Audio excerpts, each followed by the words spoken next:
It just went in. I know. Oh, our audio is live, guys. Our audio is live. So as you can see, every season has its own trials and tribulations.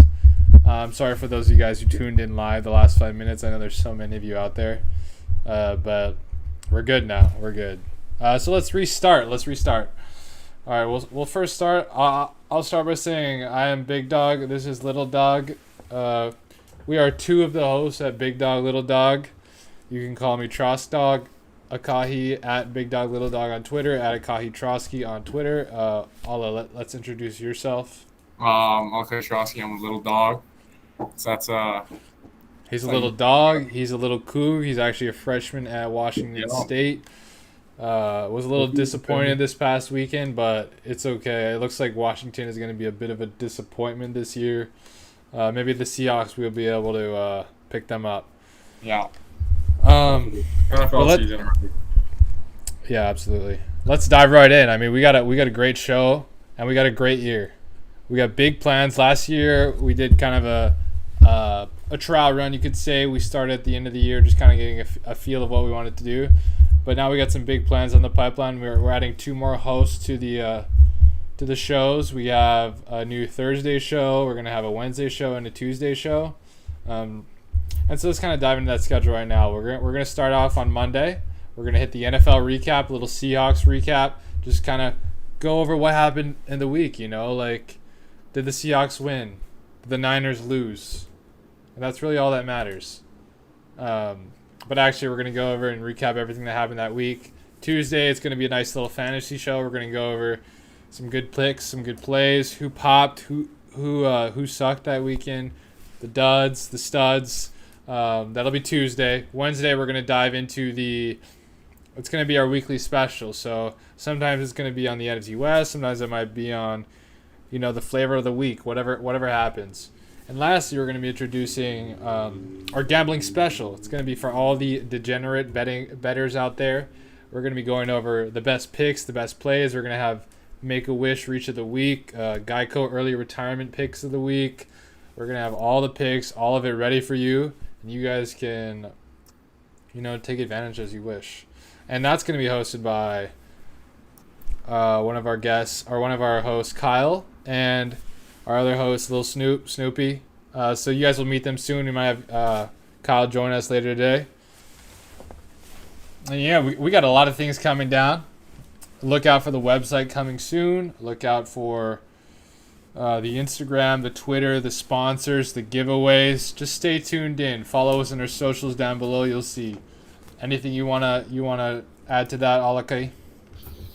No, I think it's exciting, the new host. I think you're going to see some new perspectives. Us both Seahawks fans. You're going to get a Niner fan. You're going to get some different perspectives of the NFL. I think that's important to have on a great show.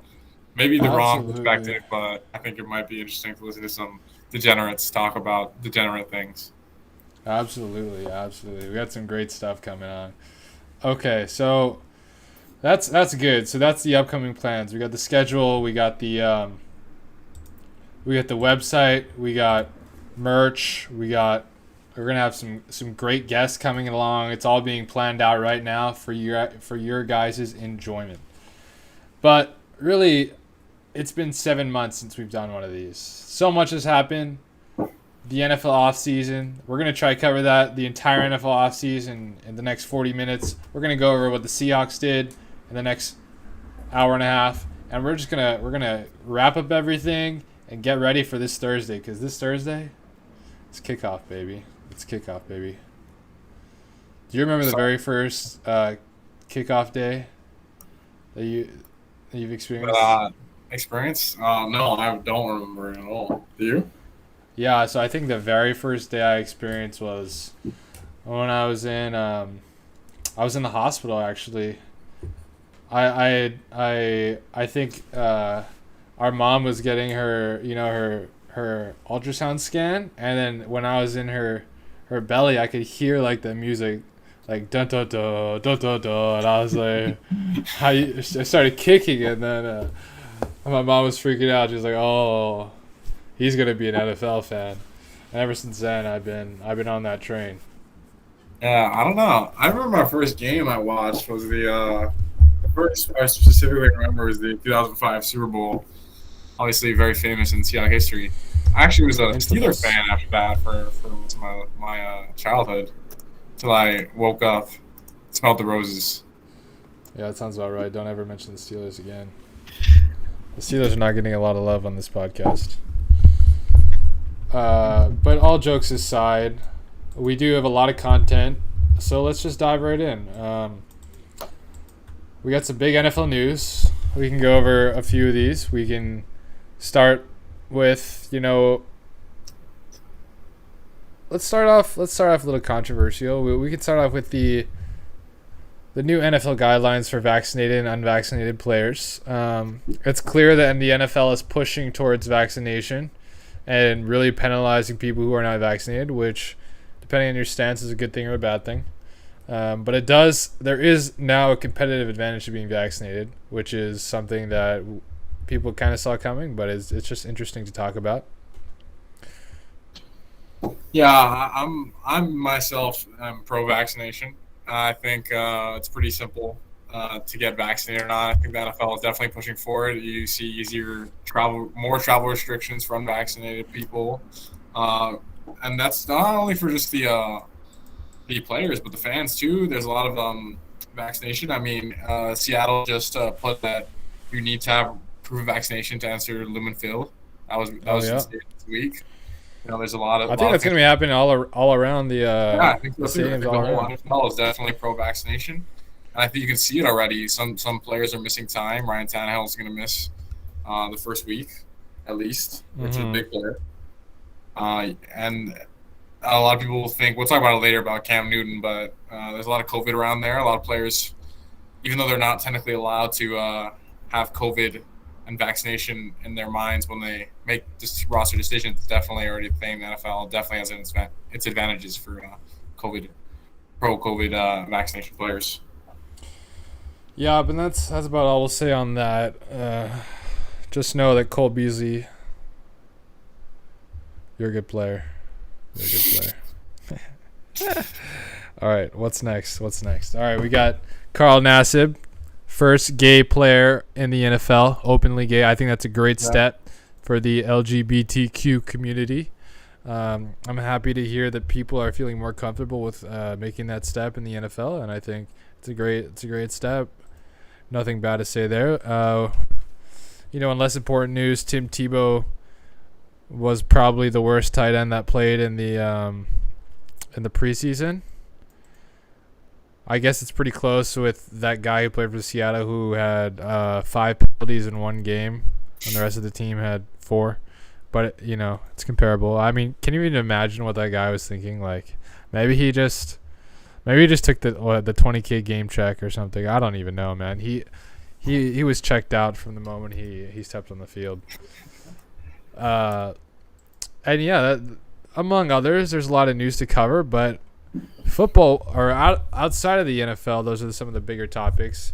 But now we can dive into kind of free agency, and then we'll dive into the draft. Yeah. So I want to hear what your biggest surprise or your biggest headline of free agency was. What were you doing when it happened? What was your thoughts, and what are your thoughts currently? I thought the free agency this year wasn't as interesting as I hoped. I thought the Jadeveon Clowney signing was definitely one that stuck out to me. I don't know why. I just thought maybe he would come back to Seattle. I know as a Seahawks homer, that was pretty big news. I thought the Jamal Adams extension was obviously a big one. It sticks out. We'll talk about that more in depth, obviously. We'll talk about the Seahawks. I think right here on the script here, we got Dak getting paid. That's obviously the big one. Script. Wait, what's America's script? team. This is unfiltered, unscripted. Dak material. is the obviously, going to open up as a top 10 betting odds MVP. Coming off the ankle surgery. A lot to think about for Dak Prescott. So you never. What was the moment? What was the one headline you got on your phone, and what were you thinking? Actually, which one shook your bones? The this is the move that got me most entertained. I remember it was before the draft, right before, or maybe it was after. I'm not sure, but I remember I was taking a shower, and then I had my phone on the ledge. Gabe Jackson traded to the Seahawks. Fell down into the shower. Had to put on the sound thing for about a couple hours, just the thing to get out of the speakers. I couldn't hear. But yeah, I was really excited about Gabe Jackson. Ecstatic in the shower, you know. Yeah, that's life. Everyone, and if I'll try not to be biased here. So Gabe Jackson is a left guard who was traded from the Raiders to the Seahawks. What was it, a second or third round pick that was given out? Yep. And that's something we forgot to mention. There was some off-season drama with Russell Wilson, a bunch of rumors, mostly just garbage. media garbage, but Yeah. rumors nonetheless that Russell Wilson was unhappy. It was a lot earlier in the year. A lot of rumors to the Bears, a lot of rumors to the Raiders about coaching and Pete Carroll and Russell Wilson not getting along. But there's more to discuss. Problems not really solved, more just swept under the rug. But they were never really huge problems to deal with in the first place. Yeah, I mean, on the topic of drama, we got Aaron Rodgers, who Shefty dropped the bomb on draft day. But I mean, it ended up being the same, mostly garbage. Although they did restructure his contract to basically be a 1 year with a player option. So that's possibly exciting news for next year. You're gonna see Devontae Adams as well. He's agreeing. He wants out with Aaron. He thinks that it's pretty big for the Packers. You could see a whole new Packers team in the next 5 years. Oh, absolutely. Could be a rebuilding phase. Could be a reloading phase. Could be. We don't know how good Jordan Love is. Actually, he looks pretty decent in the preseason. We'll talk about preseason quarterbacks later, though. What was your favorite offseason? Yeah, we could talk about each and every team for about a few hours, right? But my favorite move of the offseason, or the one that really, felt like it was a big deal, I'm not going to lie, and I really don't like talking about it, is the KC O-line reload. I mean, bringing in Joe Thuney, who, he's not all-pro. Actually, he might have won an all-pro. We need the producers to check that one.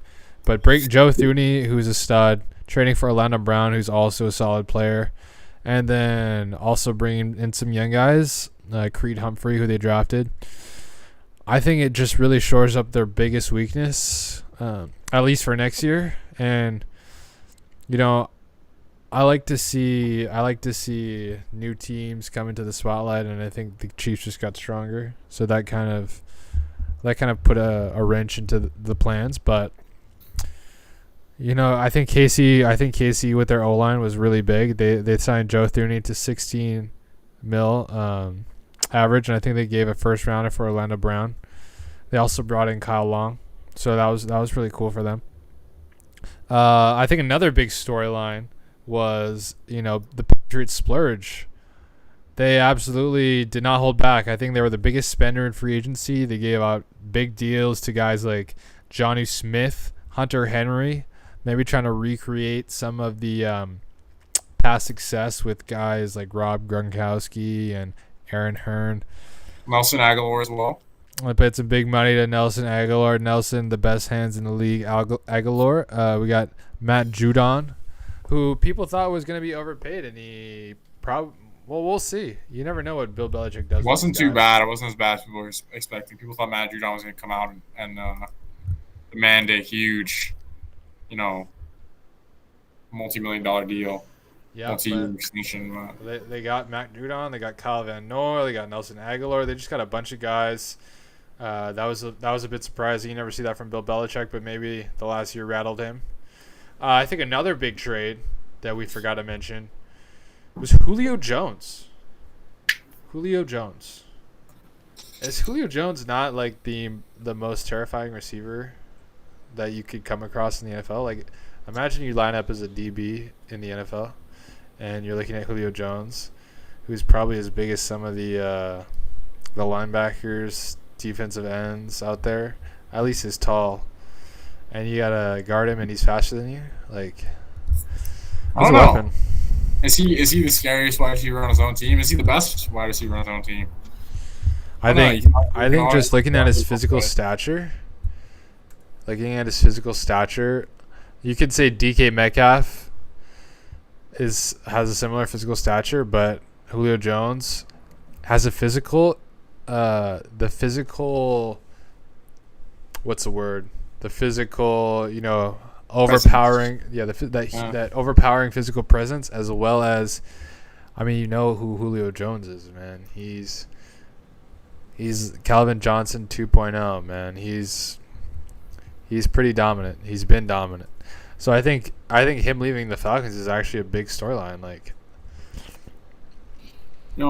I think it is a big storyline. However, I'm like I said, I think AJ Brown is more scary to go up against. I think that combination is probably the most terrifying in the league when it comes to wide receivers, at least. I mean, AJ Brown's 6'1", 220.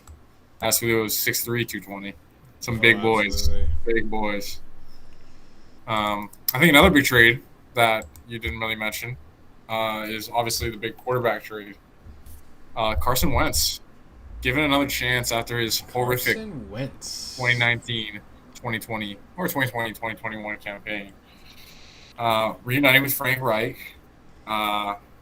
Some Carson Wentz. There's a lot of Carson Wentz fans out there. There's a lot of Carson Wentz haters, I should say. I don't know where I fall. To me, last year he was easily the worst quarterback in the league. I don't even think it's a debate. He was bad. He was very bad. He was embarrassing.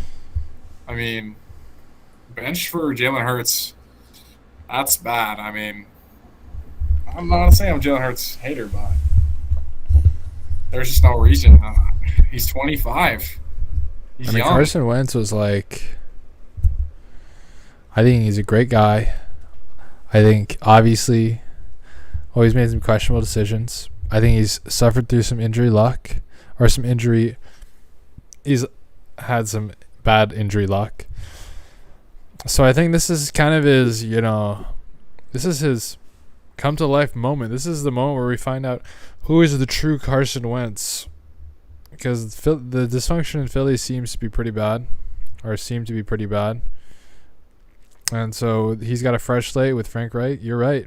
Fresh slate, fresh O-line. Great O-line. He's 28, but not fresh on the injuries. No, I mean, he's been through a lot, that guy has. Yes, and it has continued, re-aggravated the foot injury. Obviously, questionable for week 1 still, but most likely to play. I don't know. I think Carson Wentz trade was very interesting. I mean, you get 2 new starting quarterbacks this year with Hurts in Philadelphia and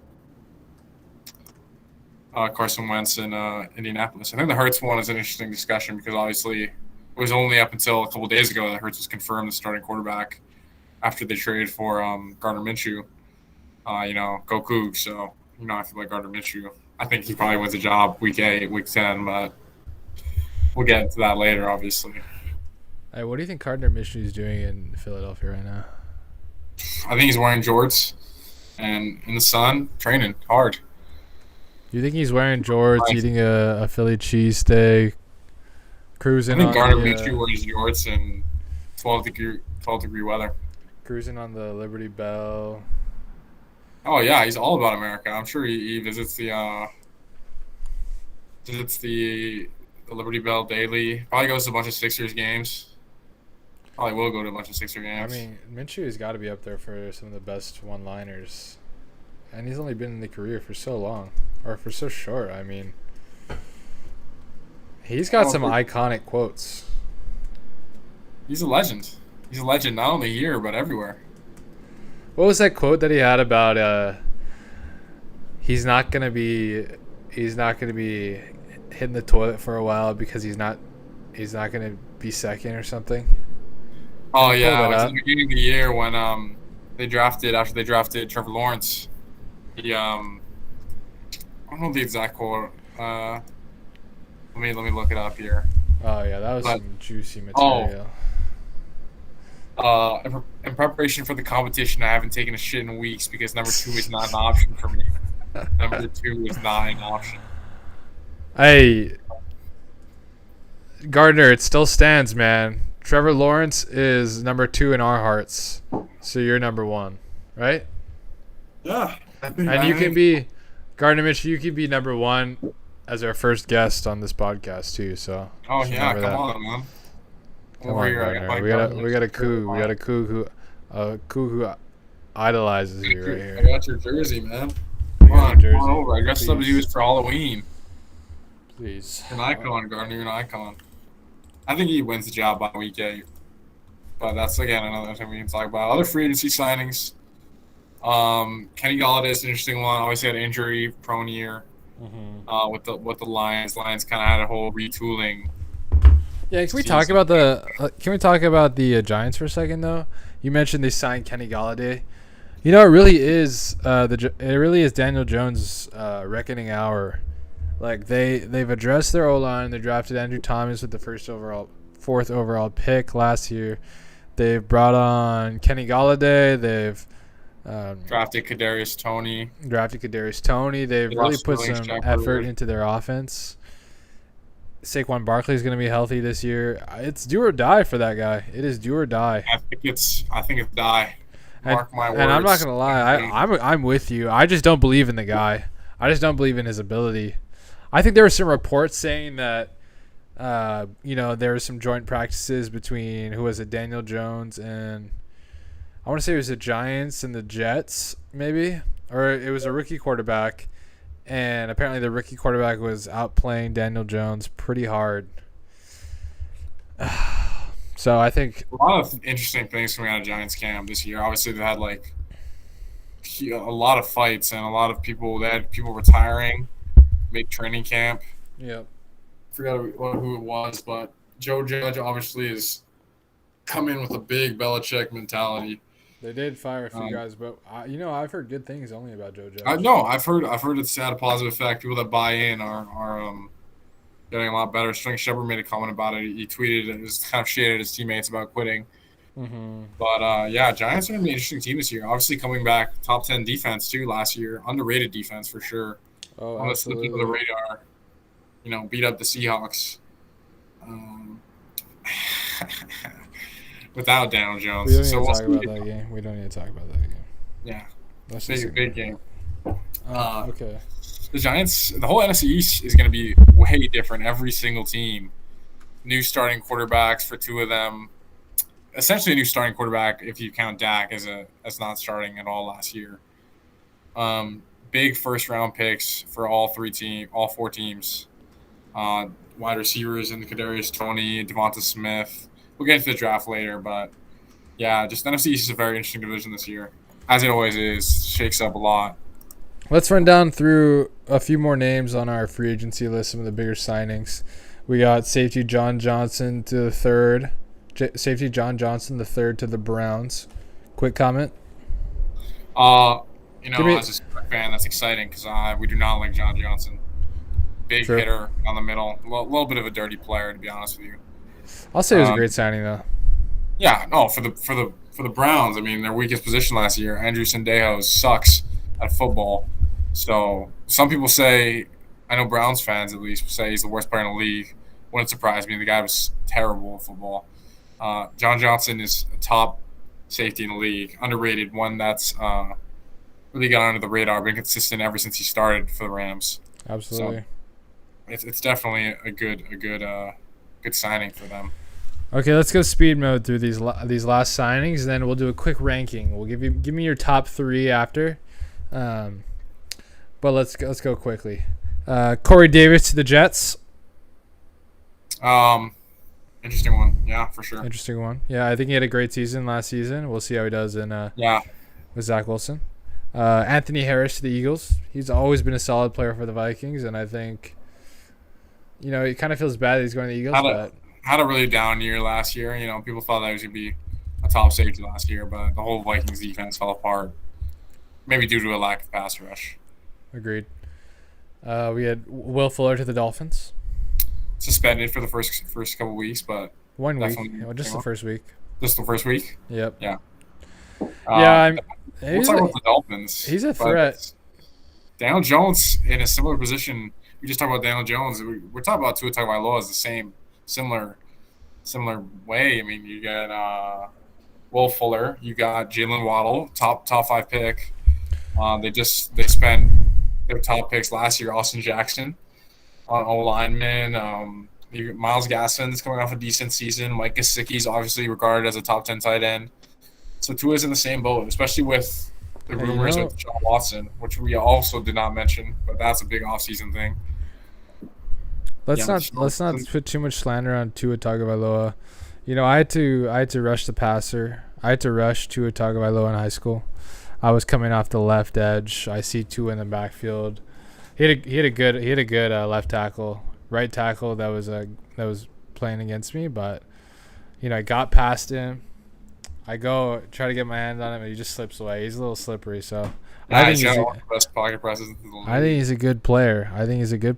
Oh, I'm not saying I think Tua is in a similar position as Daniel Jones. Oh, absolutely. I just want to say that Tua might be the best up-and-comer this year. I'm hopeful because, some bold predictions. We exchanged sweat. So I'm hopeful. Yeah. Kind of that bond. You say that because I myself, you see, this is just an interesting anecdote, but Jane DeLora, starting quarterback for the Washington State Cougars, actually went to the same high school as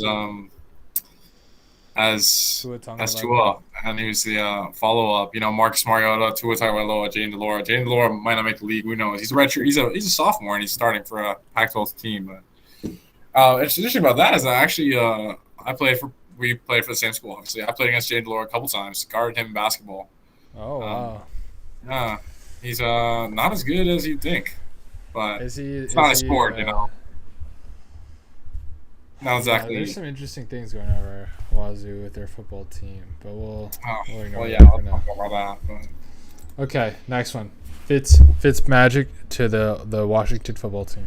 Yeah, so I skimmed over it earlier with the two new starting quarterbacks, which is I was referencing Fitzpatrick and Jalen Hurts. Yeah, it's definitely an interesting signing. Not a lot of people expected it. Obviously Fitzpatrick came out starting for most of the season, had a pretty decent year in Miami, even though he was benched at the end. Adoree Jackson to the Giants. That was whatever. We'll see if the Giants are any good. Yeah. Corey Linsley to the Chargers. I think that's a good the best center in the league. I think that best center in the league, one of the best underrated signings, or maybe forgotten signings. Really going to solidify a potential breakout year for our Pac-12 guy, Justin Herbert. Then we got Kevin Zeitler to the Ravens. He has been a solid guard his entire career.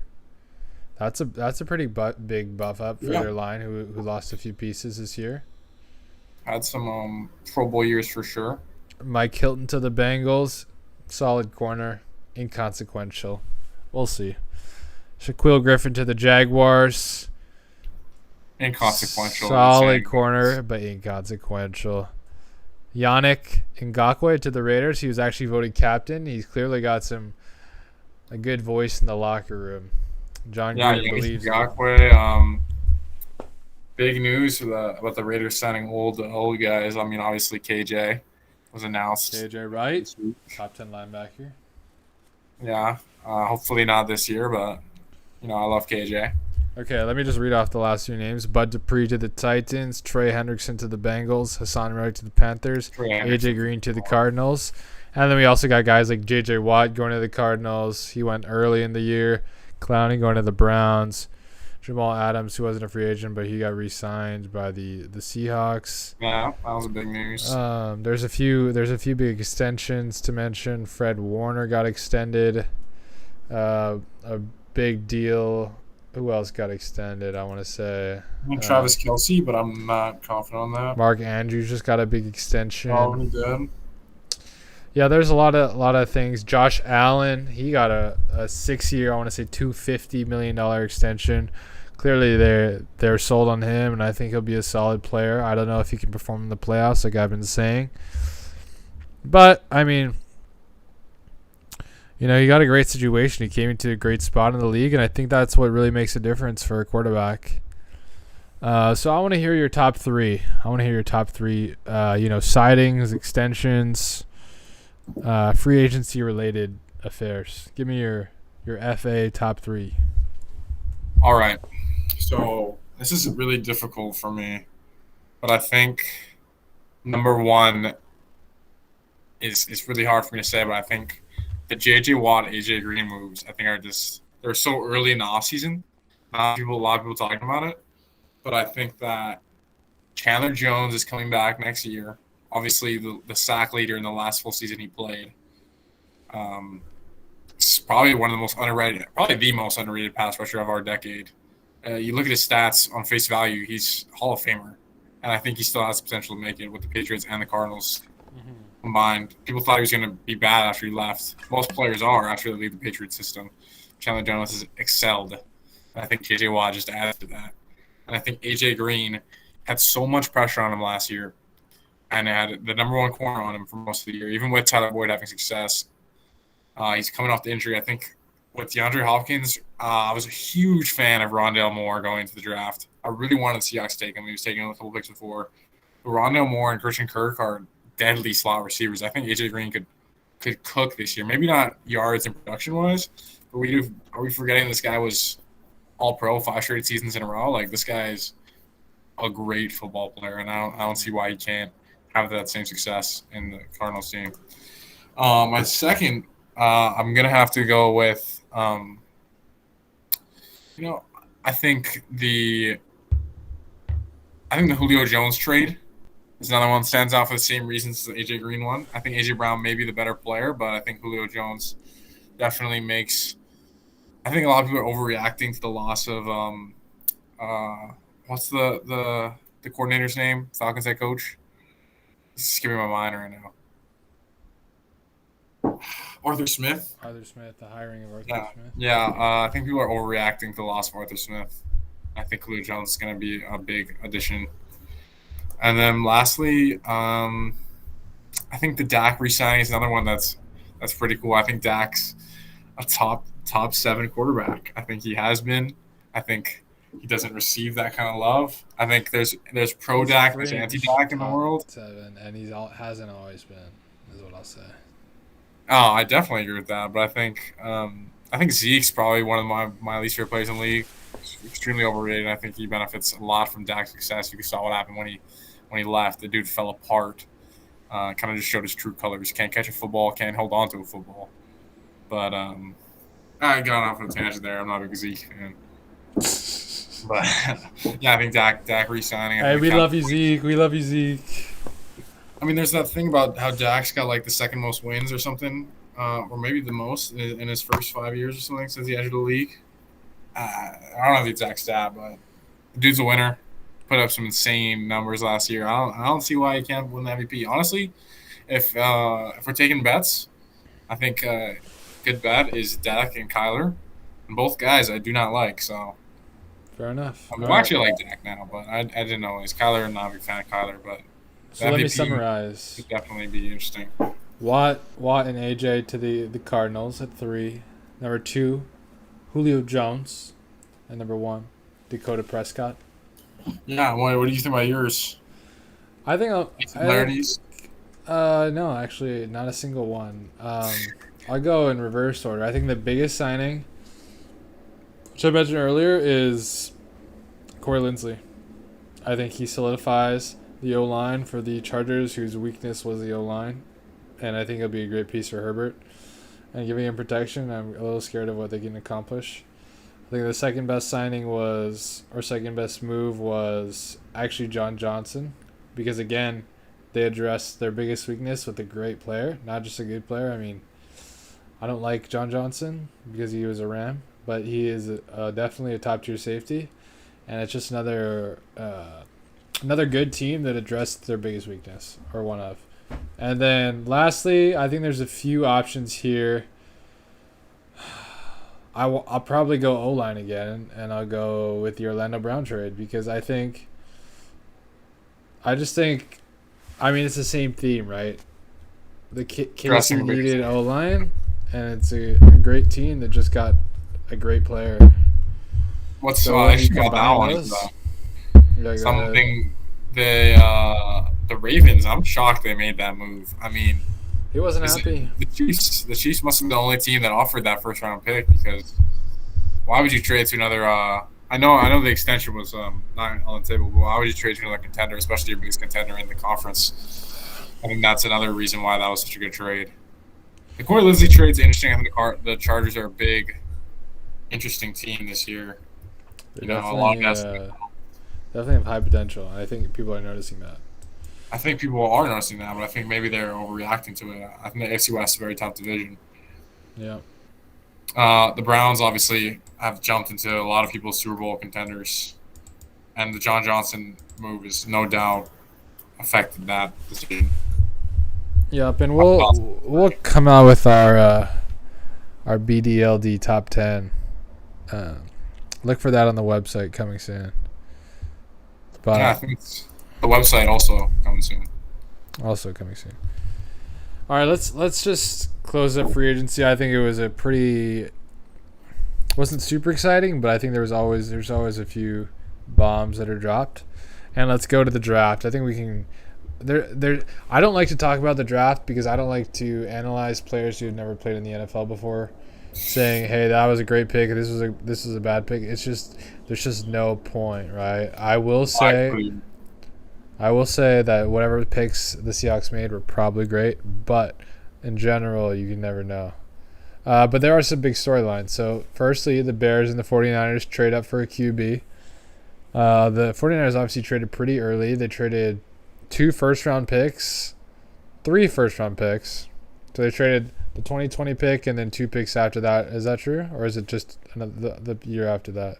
I'm not confident, but I know that they had 2 first-round picks last year, and this year they only had the one. Well, they traded their 11th for the 3rd, and then they also probably. There was the Eagles. That pick was passed around between the Eagles, the Texans, and the Dolphins. Yeah. Yeah. And they picked Trey Lance, so there was a lot of controversy. Was it Mac Jones? Was it Trey Lance? Mac Jones has looked pretty good in the preseason. We'll get to that. He's actually starting for the Patriots. Still talk about Cam Newton as well. Yep, Cam Newton's stumbling out of the league right now. Yeah, big draft stories. People thinking so the quarterbacks are an interesting one. Obviously, there was 5 quarterbacks drafted in the first round this year. We have to note that the Bears also made a move and traded up to the 11th to draft Justin Fields. So your first 3, then you had 11 Justin Fields and 15 Mac Jones. Yep. So we had Trevor Lawrence. We had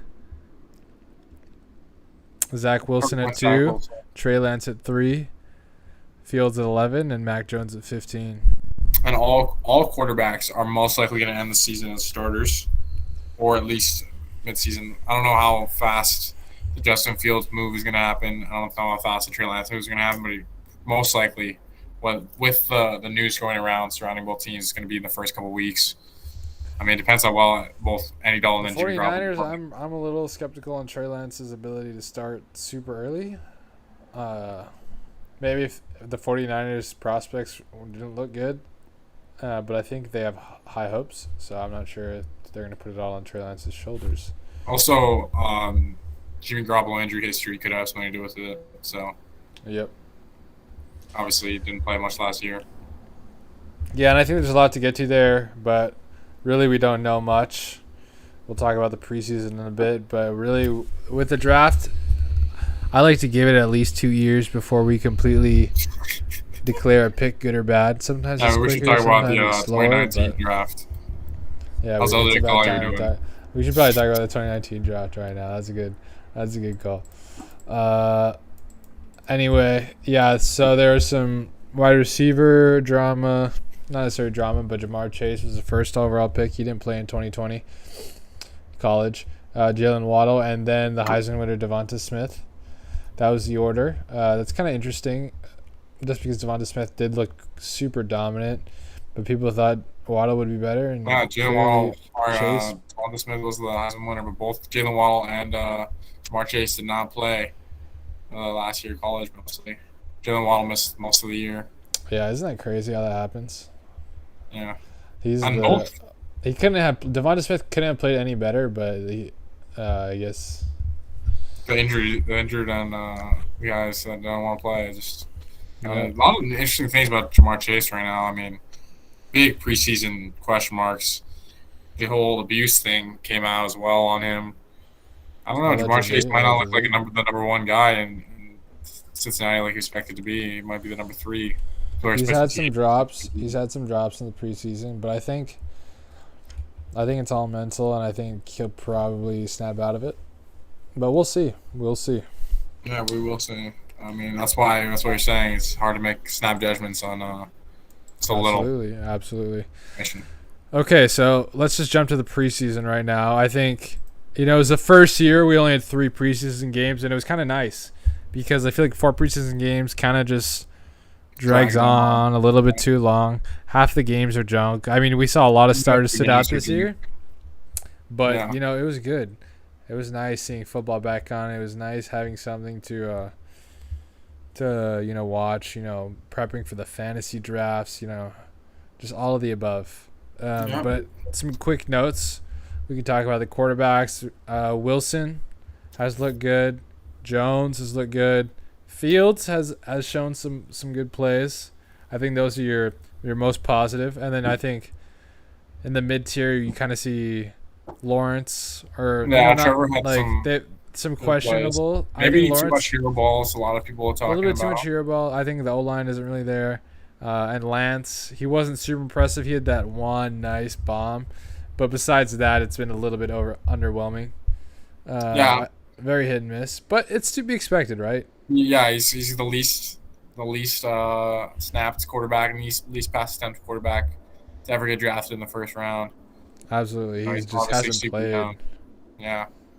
It's crazy to think about. He's like 21, barely played, and got drafted 3rd overall. Hey, helps have the good genes, though. Hey. Okay. And then, there's some other guys we can mention, like Sam Ellinger, who played pretty well. But none of these guys are going to be starters. Talk about some defensive players we never really touched on in the draft. Patrick Surtain obviously had a pretty big preseason. He did, and it's important to note that the Denver Broncos chose Patrick Surtain over, guys like Justin Fields or Mac Jones. Yeah, it's also important to note that he wasn't the first cornerback drafted. J.C. Horn was. True. Controversially. He was the second corner drafted, wasn't a quarterback, and the Broncos are currently starting Teddy Bridgewater after a long battle with Drew Lock. Actually, after Drew Lock had a great start to the preseason, and people were thinking that it was going to be Drew at least to start the year. But no, they're going with Teddy Bridgewater. Big Fangio in a hot seat year for sure. Definitely big expectations. Teddy consistent. Teddy short arm. Teddy 2 gloves. You know what he'll bring you? He'll bring you at least average. So. And maybe that's all they need with a great defense and good wide receivers. Yeah, you could be right. You could be right. To be determined. There's also Kwity Paye, who had one of the most dominant preseasons I've ever seen from an edge rusher on the Colts. Obviously going to be going against Dwayne Brown, who we did not mention, but he had his contract restructured. He will be playing. So that's definitely interesting. Kwity Paye, Patrick Surtain, and Micah Parsons, guy I didn't mention as well, all had dominant preseasons.